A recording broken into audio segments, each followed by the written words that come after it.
Eu concedo a palavra ao senador Sérgio Souza para discutir a matéria.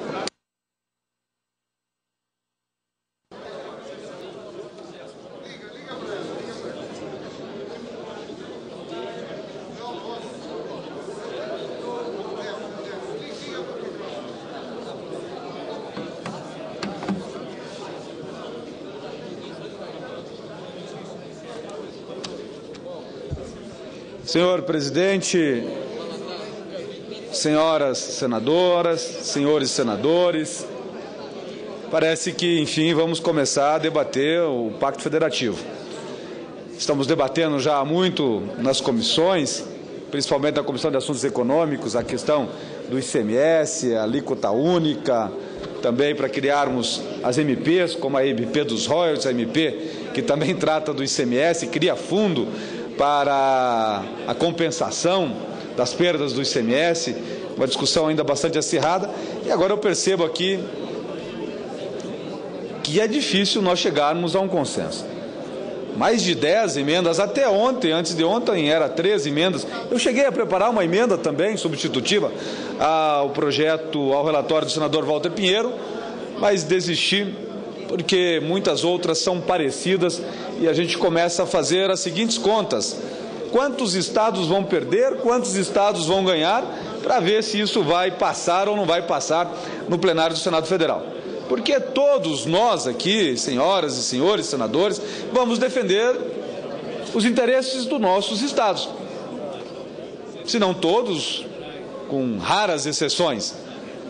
E eu venho à tribuna para defender o interesse do meu estado. Nada mais justo. Sou um senador paranaense e o Paraná é um dos estados que mais contribui para a formação deste fundo e é um dos que menos fica com a participação desses fundos. Então, senhor presidente, esta votação é absolutamente fundamental desde fevereiro de 2010, quando o Supremo Tribunal Federal considerou inconstitucional a forma da participação ou da distribuição desse fundo de participação dos estados. Naquela ocasião, senhor presidente, entendendo que os critérios de distribuição devem ser dinâmicos e não estáticos. Sérgio Souza, com a pois não, senhor aquiescência de presidente. Vossa Excelência, nós gostaríamos de prorrogar a sessão pelo tempo necessário para esgotarmos a ordem do dia. Muito obrigado. Eu que agradeço, senhor presidente.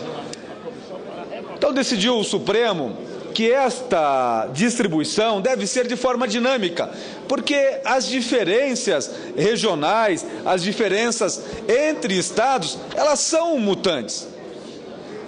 Quando, em 1989, o Congresso Nacional aprovou a Lei Complementar 62 de 89, a realidade entre os estados brasileiros era totalmente diferente da de hoje.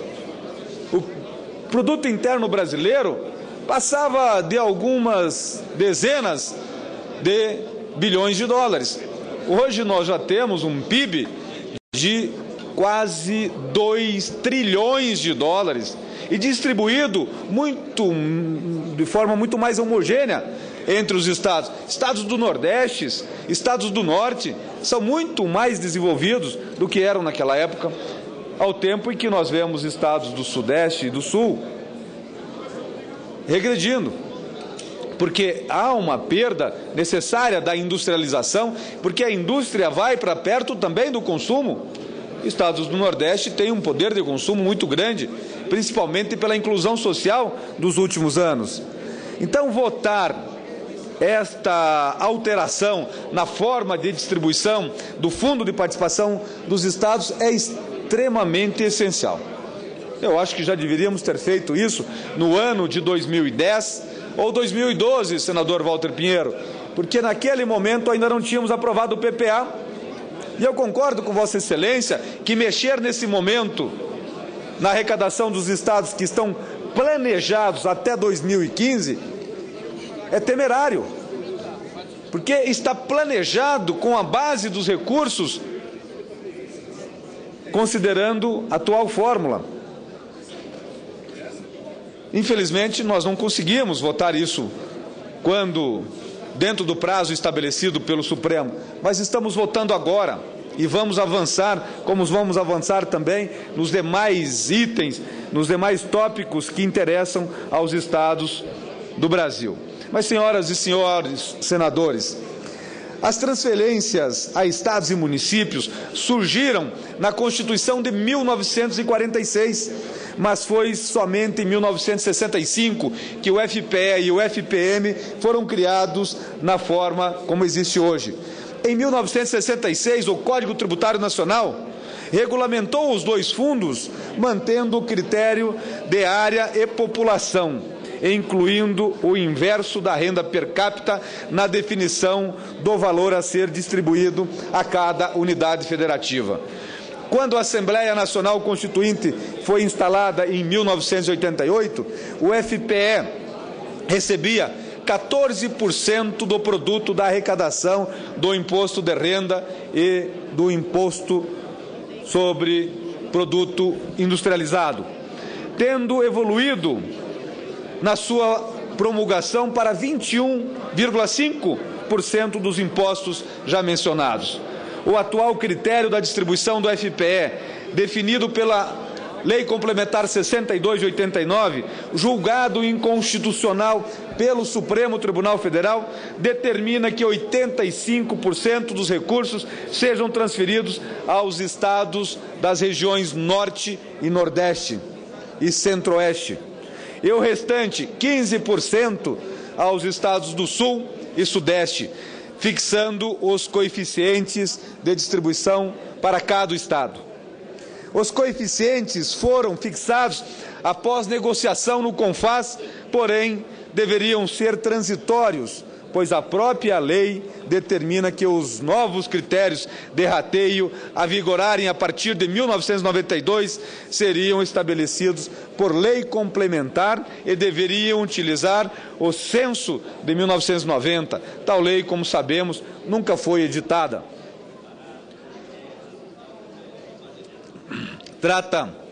Trata-se, portanto, senhor presidente, de discussão de suma importância para o futuro da Federação Brasileira e que, obrigatoriamente, segundo o próprio Supremo Tribunal Federal, deve procurar definir critérios de rateio do FPM dinâmicos e não estáticos. Para tanto, me parece essencial utilizarmos de índices de simples e frequente mensuração, o que efetivamente reflitam o melhor retrato do desenvolvimento econômico de cada estado brasileiro. Como representante do estado do Paraná, sou contrário à lógica atual que determina de pronto a distribuição de 85% dos recursos do fundo para as regiões Norte, Nordeste e Centro-Oeste. Como disse anteriormente, as realidades entre os estados hoje são muito diferentes das realidades da década de 80, quando foi gestionada essa lei complementar, a Lei Complementar 62. Senhor presidente, os números correspondentes ao recolhimento dos impostos que compõem o FPM, o IPI, o Imposto de Renda e o IPI, por estado, no modelo atual, em comparação com a distribuição dos recursos do fundo, apresenta-se demasiadamente desequilibrado. Não sou um mero defensor do sistema devolutivo, como prevê um dos projetos que trata o tema nessa casa, mas chamo a atenção o fato de que as regiões Sul e Sudeste do país juntas possuem 56,5% da população brasileira, representam 72% do produto interno brasileiro, arrecadam próximo de 80% do imposto de renda e do imposto sobre produto industrializado, e têm tão somente 15% de toda esta participação. E o pior, meu caro amigo senador Walter Pinheiro, agora vem para 14,2%, estamos ainda reduzindo um pouco mais. Cabe a mim, enquanto representante do Estado do Paraná, vir à tribuna e me manifestar contra, buscar uma solução que não traga maiores prejuízos ao Estado do Paraná. Como explicar o fato do Estado do Paraná ser responsável pela arrecadação em torno de 35 bilhões de IPI e imposto de renda no ano de 2011 a esse dado e ficar tão somente com pouco mais de 1 bilhão? Como eu vou explicar isso aos paranaenses? Como podemos nós, representantes dos estados, cujo saldo entre a arrecadação e a distribuição do FPE é tão desfavorável, justificar essa discrepância? Entendo a necessidade de promovermos a descentralização da riqueza e do desenvolvimento no país, porém devemos fazê-lo com bom senso e razoabilidade. Assinei uma das emendas que foram lidas recentemente pelo senador Inácio Arruda, a emenda que tem como signatário principal, inicial, o senador Luiz Henrique. Esta é coerente, traz uma divisão que não dá ao Paraná o retorno de tudo aquilo que ele concede, nem próximo disso, mas também não deixa perder, porque da forma como está hoje, nós vamos perder ainda mais.